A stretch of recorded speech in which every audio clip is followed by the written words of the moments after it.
नमस्कार, capital TV देख रहे हैं आप। मैं हूं आपके साथ पूजा। बड़ी खबर एमएलसी चुनाव से जुड़ी हुई सामने आ रही है। 9 तारीख को एमएलसी चुनाव में वोटिंग हुई थी, जिसको लेकर आज नतीजे सामने आ गए हैं और एमएलसी चुनाव में भी बीजेपी की बम्पर जीत हुई है। 36 सीटों में ये चुनाव हुए थे, जिसमें बीजेपी के खाते में 33 सीट गए हैं। वहीं 2 में निर्दलीय प्रत्याशी की जीत हुई है और 1 में राजा भैया की पार्टी की जीत हुई है। तो इस बड़ी जीत में सपा का सुपड़ा साफ होता हुआ नजर आया। इस बड़ी अपडेट के साथ हमारे साथ न्यूज रूम से जुड़े हुए हैं कैपिटल टीवी के editor in chief doctor Manish Kumar. MLC चुनाव के नतीजे सामने आ चुके हैं और 40 साल के बाद बीजेपी ने ये रिकॉर्ड बनाया, बम्पर जीत। ये देखिए, भारतीय जनता पार्टी यूपी के अंदर सबसे बड़ी पार्टी हो चुकी है। ये तो इलेक्शन में सिद्धि हो गया, लेकिन अब ये जो लगातार, अब आप देखिए स्क्रीन पे जब ये विधान परिषद का जो नतीजे दिखाए जा रहे हैं, इम्पॉर्टेंट ये है कि भाई 36 में से 33 सीट अकेली भारतीय जनता पार्टी जीत जाती है। ये समाजवादी पार्टी को क्या हो गया? ये समाजवादी पार्टी नील, बीएसपी नील, कांग्रेस पार्टी नील, आम आदमी पार्टी नील। कहाँ है वो बाकी बड़े बड़े ओबीसी लीडर, उनकी पार्टियां, बड़े बड़े जो कह रहे थे भाई हम बहुत खेल खराब कर देंगे भारतीय जनता पार्टी का, ये सारे लोग आखिर हैं कहाँ? ये अपने आप में बता रहा है कि किस हिसाब से भारतीय जनता पार्टी, जिसको कह सकते हैं कि ये जो डबल इंजन का जो काम जो चल रहा है, ये सिर्फ पॉलिटिकल मैन्यूवरिंग से नहीं, संगठन के तौर पे आप किस तरीके से अपने आप को खड़ा करते हैं, लोगों के बीच आपका संगठन कितना मजबूत है, उसका ये नतीजा नजर आ रहा है। अब बयान आ गया किनका, तो एमएलसी वो खुद जीत करके आए हैं। अभी वो चुनाव हार चुके थे विधानसभा के चुनाव में। डिप्टी सीएम मौर्य साहब कर रहे हैं कि समाजवादी पार्टी नहीं है, ये समाप्तवादी पार्टी है। मतलब पार्टी समाप्ति के कगार पे है। और मैं आपको बताऊं, जिस हिसाब से इसके नॉमिनेशन के दौरान 2 बड़े लीडर समाजवादी पार्टी के, जिन्हें कहा जाता है कि भाई ये अखिलेश यादव के सबसे करीबी हैं, इन लोगों ने बड़ा तमाशा किया। भाई मार पीट, नॉमिनेशन नहीं डालने दिया जा रहा है, तो अधिकारी, तमाम तरह के हथकंडे, तमाम तरह की चीज़ें की गई। लेकिन ये जो जीरो समाजवादी पार्टी को ये जो आई है, ये अपने आप में बता रहा है कि भारतीय जनता पार्टी उत्तर प्रदेश में किस हिसाब से बिल्कुल मजबूती के साथ खड़ी हो गई है। जी बिल्कुल, 36 में से 3 में बीजेपी की हार हुई है। 3 सीट बेहद अहम है, प्रयागराज हो, वाराणसी हो और आजमगढ़। इन सीटों पे बीजेपी का हारना, देखिए ये बताया जा रहा है, एक जगह तो राजा भैया ने खेल कर दिया।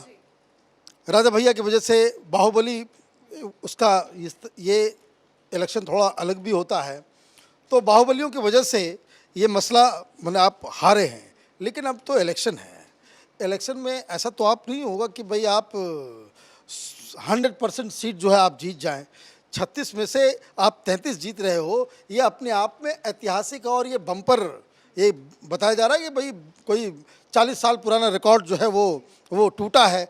तो ये इलेक्शन है, लेकिन जो जगह, जो सीटों पे जो हार हुई है, वो बाहुबलियों की वजह से ये कारण बताए जा रहे हैं कि वहाँ पे एक जगह तो राजा भैया ने खेल कर दिया। तो ये सारी चीज़ें हो रही है। लेकिन इससे एक जो मूल प्रश्न खड़ा होता है वो ये है कि उत्तर प्रदेश, जहाँ सबसे ज़्यादा सांसद चुन के आते हैं, हिंदुस्तान का सबसे बड़ा प्रदेश, वहाँ अगर भारतीय जनता पार्टी का इस तरह का दबदबा है, ये क्या करेंगे फिर? वहाँ आपने सब तरह के गठजोड़ को आपने आजमा के देख लिया, अलग अलग परम्यूटेशन कॉम्बिनेशन लगा करके। ये अपने आप में सीख है कि भारतीय जनता पार्टी ने अपने आप को समाज में संगठन के तौर पे इस तरीके से खड़ा किया है कि अब आपको जो तमाम पॉलिटिकल पार्टीज़ हैं, बाकी लोगों को एक साथ खड़ा होना होगा। ये 50% के आसपास जा रही पार्टी दिख रही है। यही काम महाराष्ट्र में भी होगा। अब आप देखिए, महाराष्ट्र में भी सारी पार्टियां एक साथ आ गईं, सारी विचारधाराओं, सब चीज़ को ताक पर रख करके ये लोग एक साथ आ गए। फिर भी वहाँ पे टफ कंपटीशन चल रहा है।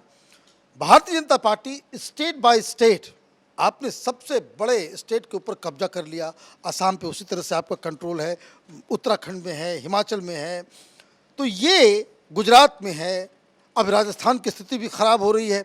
तो भारतीय जनता पार्टी बहुत ही कैलकुलेशन के साथ वो आगे बढ़ रही है कि किस तरीके से आपको 2024 के लिए एक तो माहौल क्रिएट करना और संगठन को मजबूत करके उस तरीके से खड़ा कर देना कि आप चुनाव से पहले ही इस पोजीशन पे खड़े हो जाओ कि आपकी जीत तय हो। जी बिल्कुल, उत्तर प्रदेश में बीजेपी के बाद समाजवादी पार्टी दूसरी बड़ी पार्टी बन के उभरी थी, लेकिन एमएलसी चुनाव में बिल्कुल सुपड़ा साफ नजर आया और बीजेपी ने उन सीटों पे भी जीत दर्ज की जो समाजवादी पार्टी का गढ़ माना जाता है। तो अखिलेश यादव के लिए कितना बड़ा सेटबैक? देखिए, अखिलेश यादव चुनाव के बाद भी वो अपनी गलतियों का उनको एहसास नहीं है।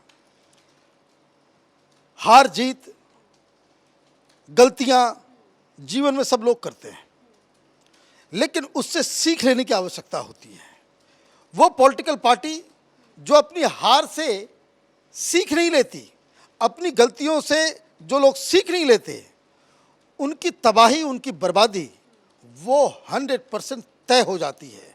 अब जैसे कांग्रेस पार्टी, राहुल गांधी, उन्होंने ये आदत बना ली है कि हम हार जाएंगे तो हम सीखेंगे नहीं।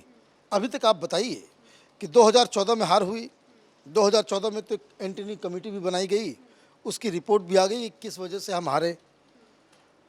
रिपोर्ट आ गई, कोई एक्शन नहीं हुआ। 2019 में आप चुनाव हारते हैं, वही परफॉर्मेंस ऑलमोस्ट रह जाता है, लेकिन फिर भी आप उसके ऊपर कोई रीथिंक नहीं करते। आप कुर्सी पे बने रहते हैं और पीछे से जो है आप संगठन चलाने की कोशिश करते हैं। लोग बदलाव, गलतियां उसको समझने को तैयार है कांग्रेस पार्टी में, लेकिन लीडरशिप उसमें तैयार नहीं है। आप कभी ईवीएम के ऊपर बहाना डाल दो, आप कभी हेट के ऊपर कर दो, आप पोलराइजेशन का नाम ले लो, हिंदू मुसलमान कर दो, इससे कोई फर्क नहीं पड़ता। समाजवादी पार्टी से पिछले चुनाव में कई सारी गलतियां हुई, पर सबसे बड़ी गलती ये हुई कि समाजवादी पार्टी को लगा कि 5 साल के बाद सत्ता उनके पास खुद चलती हुई चली आएगी। लोग नाराज हैं, बेरोजगारी है, कोरोना में सरकार फेल हो गई, सारा आपने एज्यूम कर लिया कि हमको बस उम्मीदवार देने हैं। लोग इतने नाराज हैं कि हम जीत जाएंगे। हुआ क्या? आप घर में बैठे रह गए। जनता समझ गई कि ये शख्स मुसीबत के वक्त आपके साथ खड़ा नहीं होगा। तो ये गलतियां हुई। अब चुनाव हारते हैं आप, हारने के बाद भी आप कभी ईवीएम तो कभी कुछ ये सारी चीज़ें करते हैं। फिर आपकी वजह से आपके पर्सनल और आपके आसपास जो सहयोगी है, सलाहकार हैं, उनकी वजह से पार्टी के अंदर जो परेशानियां, जो लीडर्स जो नाराज चल रहे थे, उनको आपने सुना नहीं। आप अपनी मनमर्जी करते चले गए। तो डेमोक्रेसी में ये चलता नहीं है। और ये रिजल्ट ये तो उसी समय ये तय हो चुका था जब चचा जी से पूछा गया कि वोट देकर तो आ गए चचा, अब जीतेगा कौन? शिवपाल यादव, उन्होंने कहा कि वोट उसी को देके आए हैं जो जीतेगा। उन्होंने ये नहीं कहा कि समाजवादी पार्टी का हमारा उम्मीदवार जीतेगा।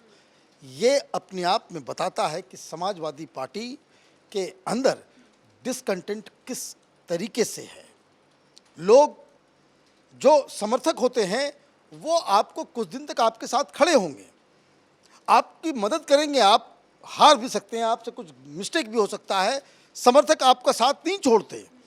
लेकिन जब ये समझ में आने लगता है कि भाई ये तो नुकसान हो रहा है, ये रास्ता कहीं नहीं जा रहा, तो फिर लोग जो है उससे बिदक जाते हैं, दूर चले जाते हैं। समाजवादी पार्टी के पास अभी एमएलएस तो हैं, एमएलसी में आप हार रहे हो, ये मैसेज जा रहा है समाजवादी पार्टी के अंदर। समाजवादी पार्टी अभी क्राइसिस में है। क्राइसिस ऐसा कि आप समझिए कि जिस तरह से बीएसपी एक बिल्कुल ही नगण्य सी पार्टी हो गई, हालांकि समर्थन बेस है उनका, कांग्रेस पार्टी एक बिल्कुल इनइफेक्टिव पार्टी हो गई। उसी कगार पे समाजवादी पार्टी जा रही है। बिल्कुल, समाजवादी पार्टी का स्कोर शून्य है। इस पे अब देखना होगा कि अखिलेश यादव जो है हार का ठीकरा किस पे फोड़ते हैं। पर बीजेपी के जितने भी प्रत्याशी जीत के आ रहे हैं, भावुक हो रहे हैं, किसी के आंखों पे आंसू है, तो जश्न का भी माहौल है। लेकिन वो पूरी जीत का जो क्रेडिट है वो योगी मोदी को दे रहे हैं। तो योगी मोदी का मैजिक एमएलसी चुनाव में भी चला है। देखिए, योगी मोदी हिंदुस्तान के अभी टॉप 2 लीडर्स हैं, इसमें कोई डाउट ही नहीं है।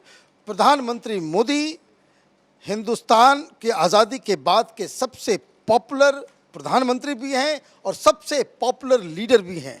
मोहल्ले का भी चुनाव होता है, भारतीय जनता पार्टी का उम्मीदवार खड़ा होता है, वो भी मोदी का फोटो लेकर के वोट मांगता है।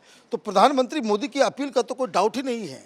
लेकिन ये जो आइसिंग ऑन द केक है कि प्रधानमंत्री मोदी का अपील तो है ही, लेकिन योगी जी ने पिछले 5 सालों में जो अपनी पॉपुलैरिटी और अपनी जो एक पहचान क्रिएट की है वो अद्भुत है।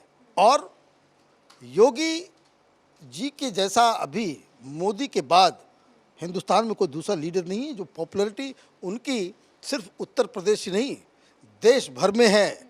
और इसीलिए ये जो क्रेडिट दिया जाता है कि योगी मोदी की जोड़ी को, ये डबल इंजन की सरकार को, वो बिल्कुल ही जायज़ है। बिल्कुल, तुरंत अभी योगी आदित्यनाथ ने ट्वीट करके सभी को बधाई दी और कहा है कि ये जीत जो है वो सुशासन की जीत है, राष्ट्रवाद की जीत। बिल्कुल, ये देखिए वैचारिक पार्टी रही है भारतीय जनता पार्टी।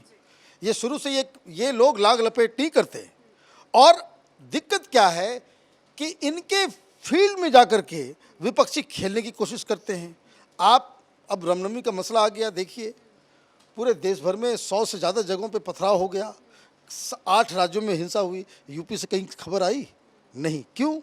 ये सुशासन है, ये बुलडोजर का इफेक्ट है। तो जनता ने जिस प्रचंड बहुमत से योगी जी को फिर से चुना है, वही बताता है कि किस हिसाब से बीजेपी की जो सरकार वहाँ चल रही है वो लोग अप्रिशिएट कर रहे हैं। चलिए, बहुत बहुत शुक्रिया अपडेट देने के लिए। तो बीजेपी की बम्पर जीत विधानसभा चुनाव के साथ साथ विधान परिषद में भी हुई है।